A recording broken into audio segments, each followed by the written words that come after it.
So for all those people that believe that there is only one world, why is it that you think that nobody can agree entirely on what it is? If there's only one way to experience the world when you're a human being, then you would think that that way would be consistent. And if it's consistent, then everybody will be seeing and feeling, experiencing everything the same, wouldn't they? But we don't, do we? Because we say, well, we're all individual. The world's the same, but we're all individual. Well, if we are all individual, then we can't be experiencing one world. We must be experiencing our world, our individual world. Because if you say, no, we're all individual, but we're experiencing the one world, well, that doesn't make any sense. Because if there is only one world, then we must be experiencing it the same. But because we're individuated, then we experience individuated worlds. That makes more sense, doesn't it? Because if we all look at a picture and it's the same picture, we go, that's the same picture. 100 people look at the picture, and 100 people have a different expression of what they saw and what they felt about the picture. Then you can say, well, that's down to individual states of consciousness and perception. But the picture is the same. Well, says who? Who's saying that? If you're all perceiving it differently, how can you actually say it's the same picture? We enter into a paradox, don't we? We really do. Because, look, when you look at what it is that is judging, assessing the picture, it's consciousness. And so, if consciousness was consciousness and it's consciousness, then all consciousness would be seeing and perceiving the same thing. But it's not. So we get back to our individuated states of consciousness again, and we have to ask the question, well, what is it that is, what can I say, distorting whatever we perceive? If we all share the same consciousness, nobody's ever said that we don't share the same consciousness. I mean, there are people which would state that we are experiencing different levels of consciousness, but then I would say, well, therefore we're not experiencing the same consciousness either, are we? So, look, what I want to look at, is the world one world? Is consciousness one consciousness? And is there one species of human being? Because if these things are all the same, then we should all be having exactly the same experience. But evidently that isn't so. So therefore then, something must be different. And so if we look at the obvious thing, we say, well, the human being is different. Well, what is it then that makes us different? Because we all look pretty similar, and we've always considered that we share the same consciousness and we live on the same world. So what is it then that actually distorts the things in the world about us? Perception. Okay, so we all perceive things different. Why do we perceive things different? Because, well, I mean, you see, these days nobody likes to state that because they've got different levels of intellect. No, that won't do. No, you can't say that. But let's put that on the back burner, a different level of intellect. Well, how would it be that a different level of intellect would distort our world? Well, the same reason that a different level of experience would distort our world. Because what actually happens is when you are more intelligent, you perceive more about the world because you've got a higher level of information gathering ability. And if you have more experience, then you've seen more of the world, and so you've got more of a knowledge bank to fall upon to gauge and calculate your assessment within. And so we can see then, just by looking at those two things, that instantly our world changes. So if you've got a person that is born and bred and dies in his hometown, a very colloquial sort of person, colloquial, no, parochial.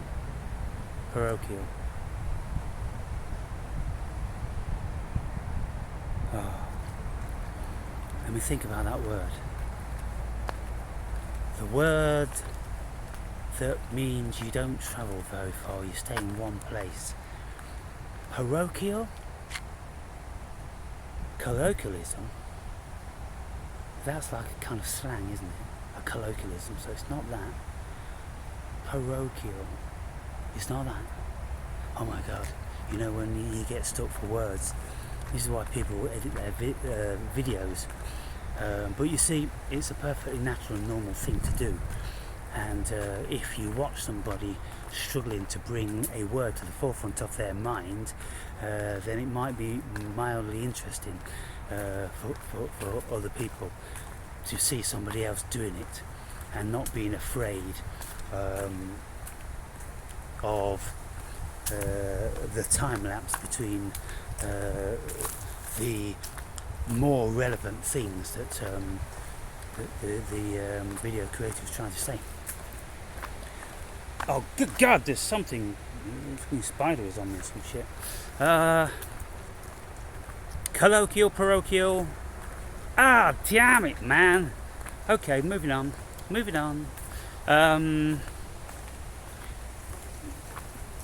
You know, I'm in my mind, I'm listening to one of these. I'm listening to Belle from Beauty and the Beast. Belle is singing as she's walking through the small township, clutching her books, and she's speaking about the small-mindedness of that word, and she's speaking that word, she's singing that word. It might be parochial mindset, something like that. But yes, so we can see then Belle was speaking about the same thing as I'm speaking about now. She had broadened her mind with the prolific amount of reading that she was doing. Always reading, Belle was, and she dreamed of faraway lands and all these sort of things, whereby all of her family and friends and colleagues and everything, they were perfectly happy just to stay in that parochial world. And so there you can see the difference between a level of perception. She, albeit she hadn't travelled outside of her local region, she had learnt a great deal via her education. And so she saw the world differently to them. And so the people that she was living with would have had no idea about the world that she knew, because she knew about faraway lands and all different sorts of exciting places. And so her world was much bigger than theirs. Theirs was a tiny world. What was their world? Their world was their little village. And maybe at a stretch they ventured out to the neighbouring village to do a bit of trading. And so we look at that and then we go, well, okay, if you've got a guy that grows up in a village and he works in a local factory and he never goes abroad because you don't like foreign foods, and you know, we've met these people, haven't we? And then somebody like me that's travelled around the world, you know, scores and scores of countries. So is our world the same? Is the world the same? What do you mean by the world? You see, all these things, they're only concepts, people, they're only ideas. When you investigate them, the reality of the fiction that we hold fast onto just dissipates. It just simply vanishes before our very eyes. Everything vanishes under close inspection. And this is what quantum physicists have also discovered, in relation to the quantum particles. They come in and out of existence. And in actual fact, it's only an illusion of their existence because they're only energy forms and there is no matter there at all. So, in my videos, I am very metaphysical. I do not have much of a relationship with the physical world. Of course, I love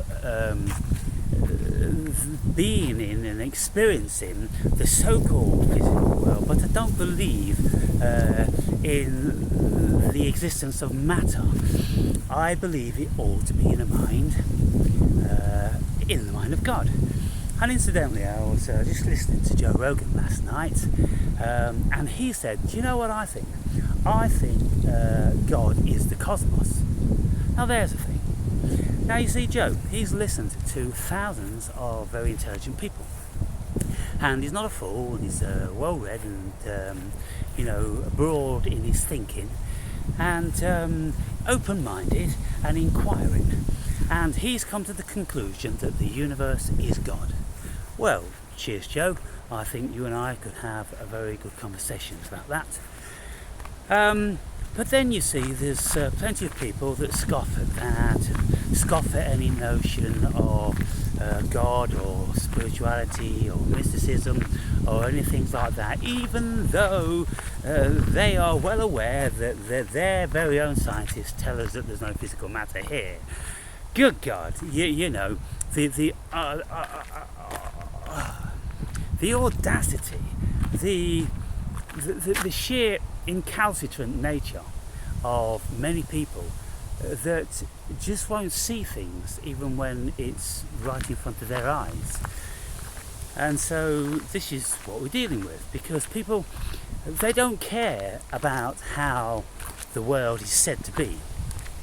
They only care about what they think the world is or what they want the world to be. And this is why everybody attacks everybody when their ideas are different. And when one child has a black balloon, then all the other kids are going to want to throw stones and pop it. And so when people seek the love and the light, I'm always saying, well, they're just living in a fantasy world, because I've never seen it.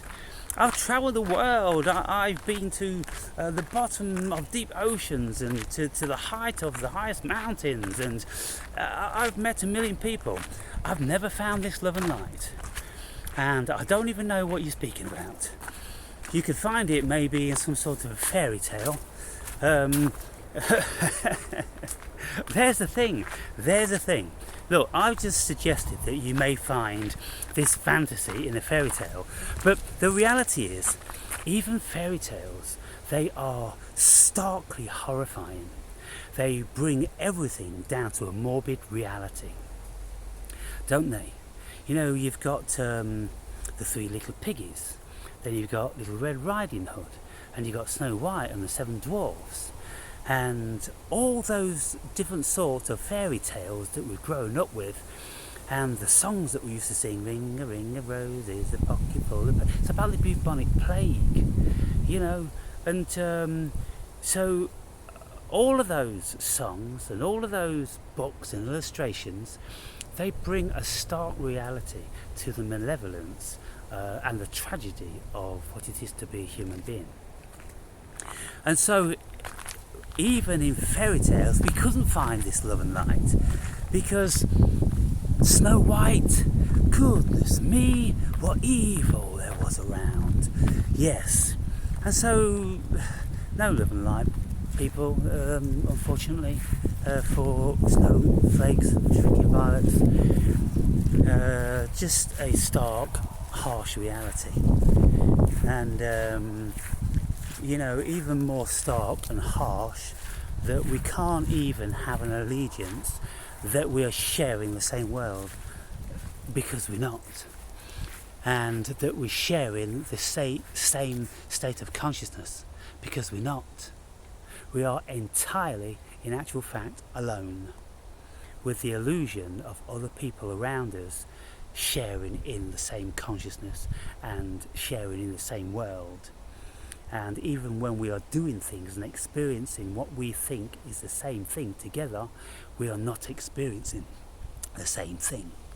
If two people go out on a walk, they are having very different experiences, because one of the walkers may be very open-minded and with no internal dialogue or monologue or chatter at all, and they may be just observing everything like what I'm doing now, a whole array of little butterflies flying around, and the tall grass is just gently blowing in the breeze. Whereas others, they don't see anything.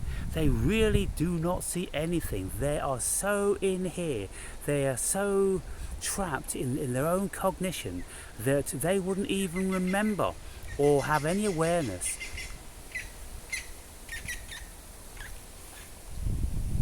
That's a green woodpecker.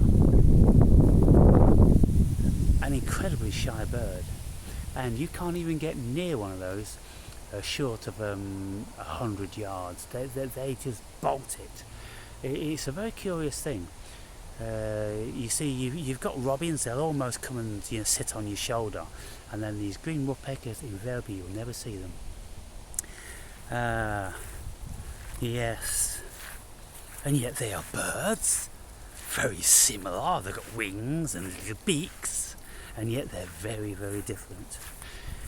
And so shocking, yes, that like Sigmund Freud said, shocking that we are not even masters in our own houses.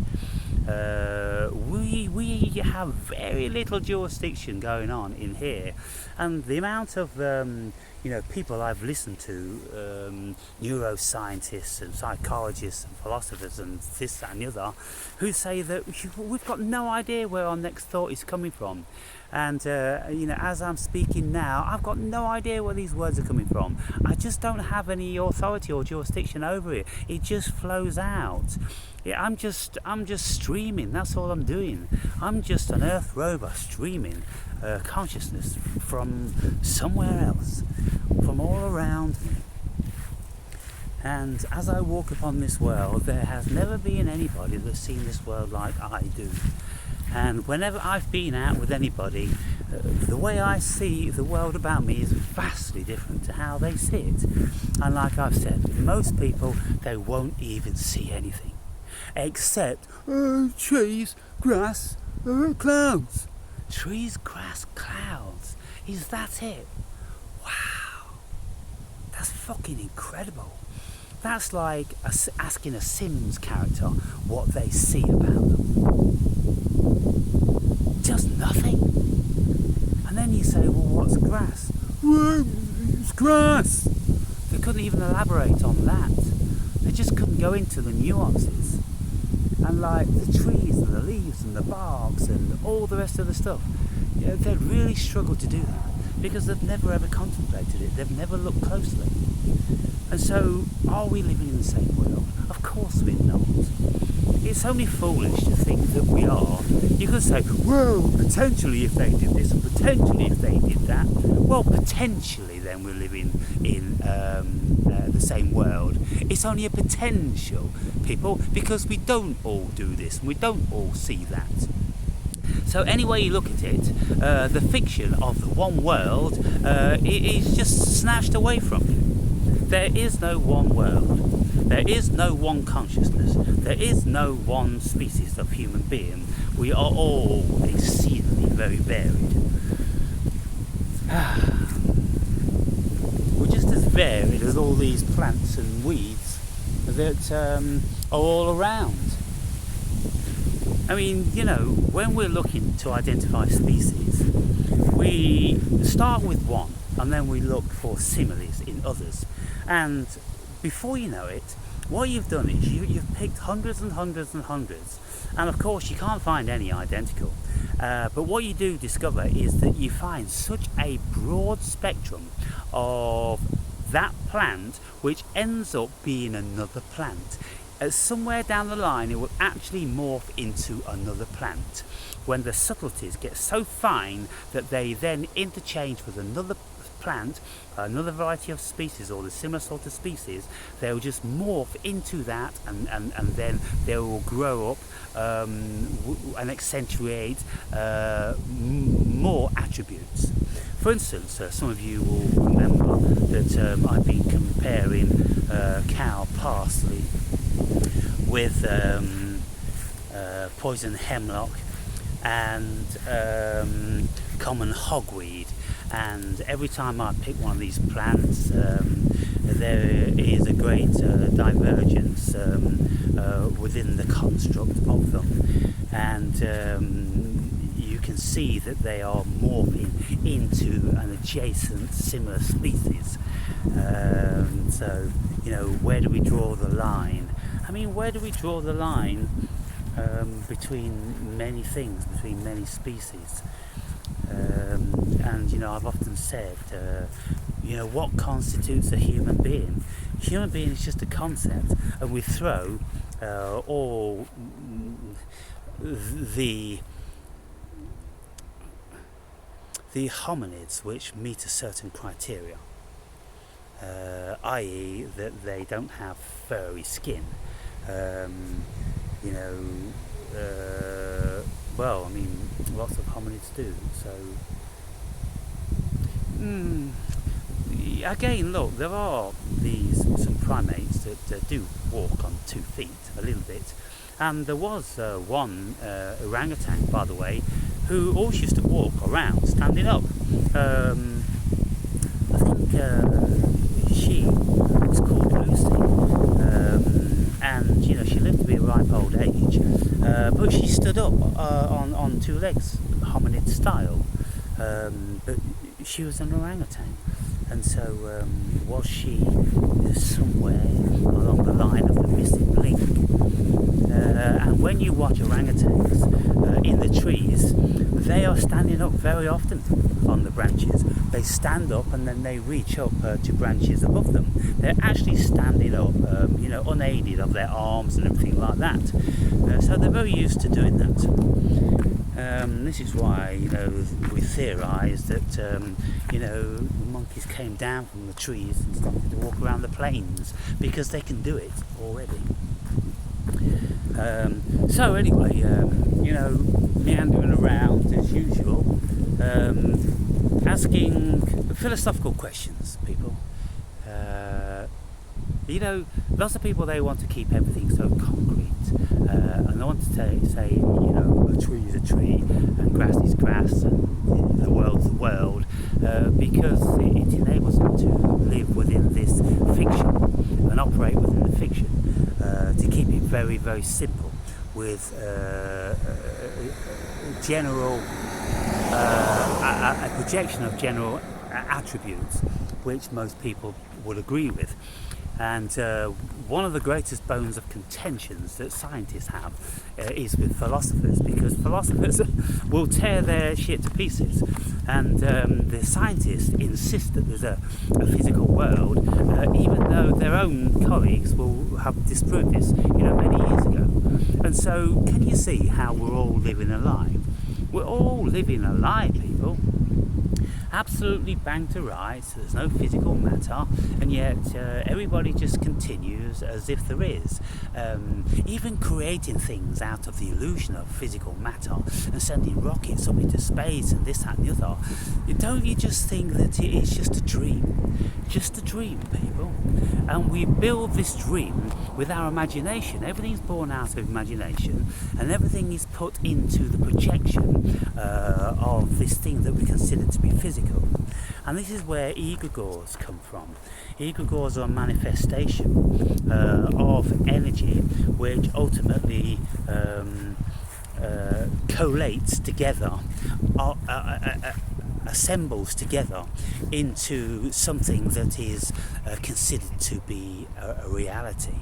Because when we put so much of our energy into something, for instance, like ghosts and spirits, phantoms. In the old days, people daren't do this and daren't do that because people, folklore and everything, they built their stories and their fiction up to a point whereby they became actual real entities, and then when someone was murdered or died or something, then the word would very quickly get about, but so and so did it, probably the headless horseman or something like that.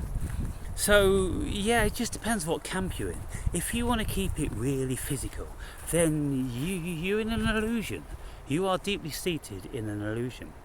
If you want to keep it really metaphysical, then you are living the dream.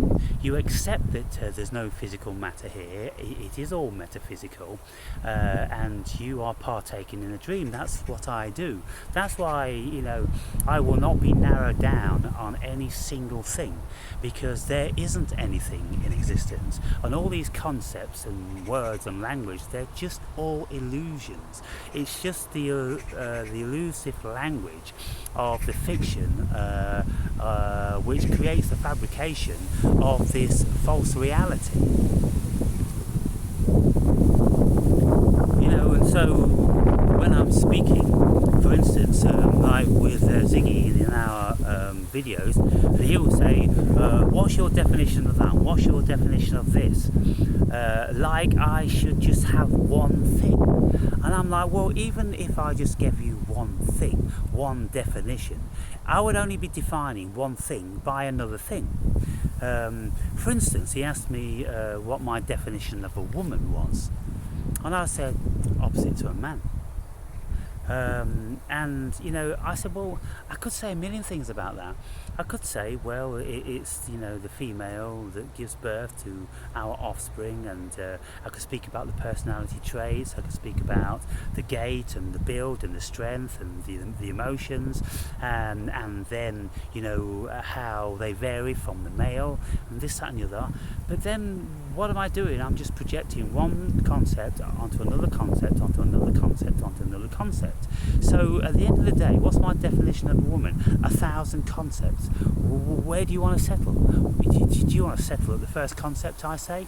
Or do you just want more concepts? Well, no, tell me more, until I meet with your criteria of what a woman is. You see?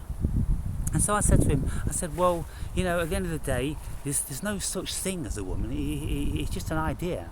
It's just a concept, because there is only oneness. There's only oneness, and we break it down with concepts and language. And that's the fiction of it. Because look, if you're really looking, no, tell me what a woman is. Well, what do you mean by woman? WOMEN, woman. Well, they're just letters which, under a general consensus, create a word under the umbrella of another general consensus, mean something very, very vague, very vague. And in these days, what a woman is even becoming more vague. So can you imagine the human race in 100 years' time, when we have got so deeply rooted into all this non-gender business, then there won't even be a concept of a woman anymore. They're even trying to eradicate the concept of a woman now, people. And so you can see that the powers that be, they're very similar to how I think, because they know that there is an actual fact, no reality here. And so why should we have so much emphasis on all these fictions of reality, on all the concepts? And so that's why they are, pushing towards there's no difference between any of us, and we're all the same, and, all this sort of stuff. Because, in some far-flung metaphysical way, they are right. They are right. But what they're trying to do is they're trying to impose the metaphysical onto the physical. But you see, you have to take away the physical first. Because otherwise you're going to get conflict. And what's happened is that over all these years we've been indoctrinated into considering, believing that there is a physical world, but now they're trying to change that. They're trying to take away much of what we consider to be physical and real and tangible, and so they're moving the goalposts all the time, and they're changing words, and they're making lots of our language unusable. Many of the words are making it unusable, and so consciousness is a very, very curious thing, very curious. And it's consciousness which is at play now. It's just playing. It's just trying this and trying that. And so when you listen to my videos, I'm a reflection. I'm a direct reflection of greater consciousness, because that's what I'm doing. I'm shifting around with concepts and belief systems and biases and so-called truths and all this sort of stuff. And I'm just playing with all of it and not taking any of it serious, because there's nothing here to be so serious about.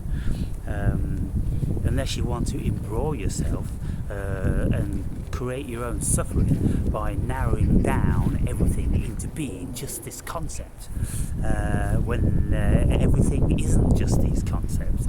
It's far, far from being just these concepts. See, when we just say things like grass, well, look around you.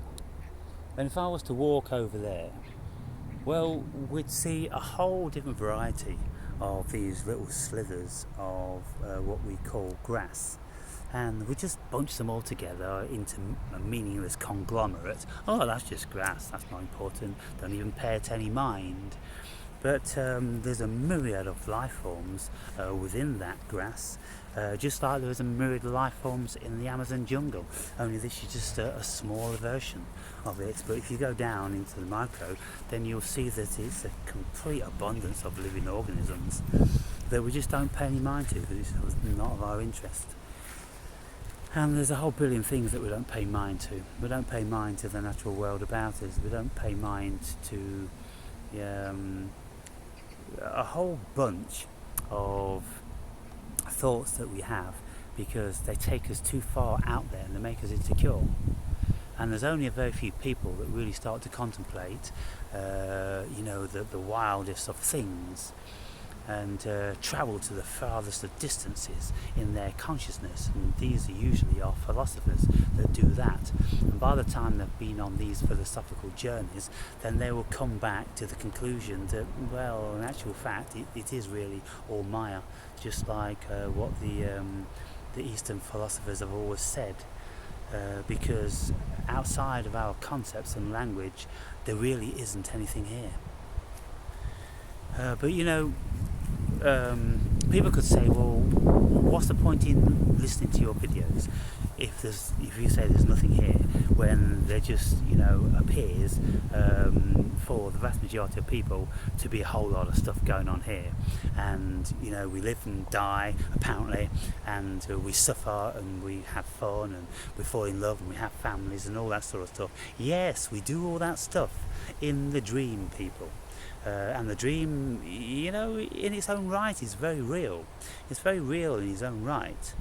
But, what we've discovered as human beings, even with our limited state of consciousness, that what we see, what we perceive, isn't in actual fact here. It is a delusion. There's just an ever-pervasive field of shifting energy. And it's really, really paradoxical and bizarre. And so my videos are just about thinking in different ways. They're not about to try to give you anything which is going to change your world.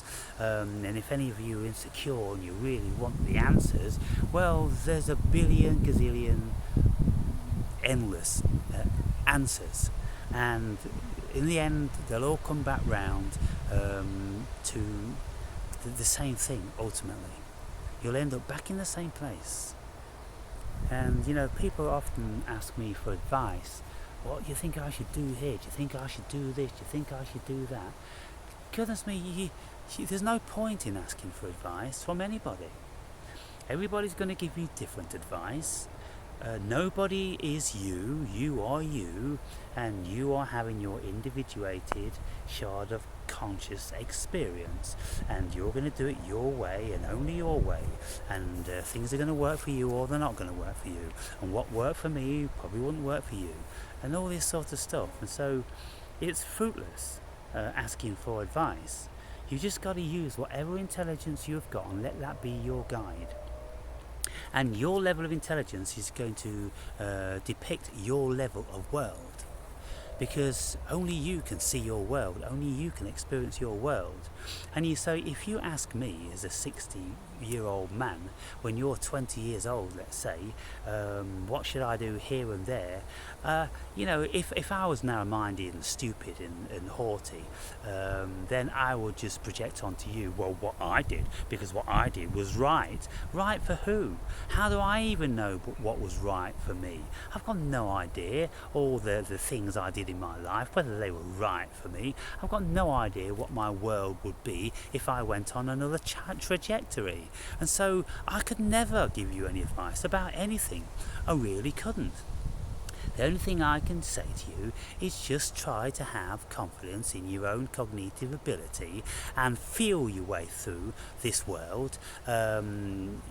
You'll know when you are in consistent pain that you might want to think and act in another way to get yourself outside of that pain.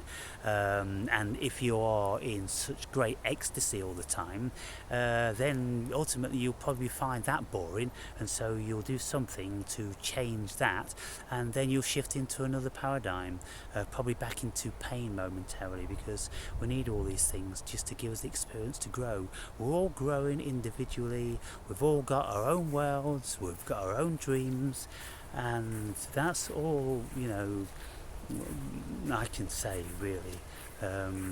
Which of course is another paradox, because I will say many, many things every single day, year after year after year. I just keep saying things. I'm just saying things like you're just breathing.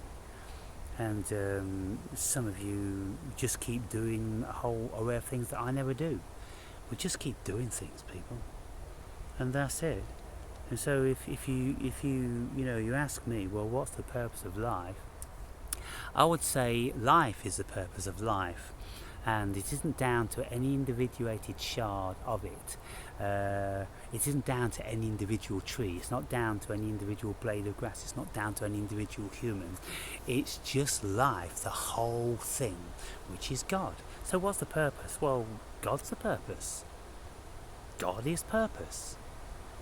God feels like doing something, he does something, it does something, and he just is. What's purpose? Just a concept. Take it away. It just is. And so that's where we end up. We end up in the just is. It just is. It just is. Enjoy what is.